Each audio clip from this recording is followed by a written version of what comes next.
Установка фасада посудомойки делается по шаблону. Все вымеряется.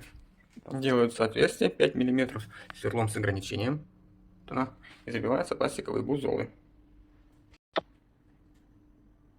Вот перед вами присаженный фасад по шаблону получается и на пластиковые кутовки. Знаете.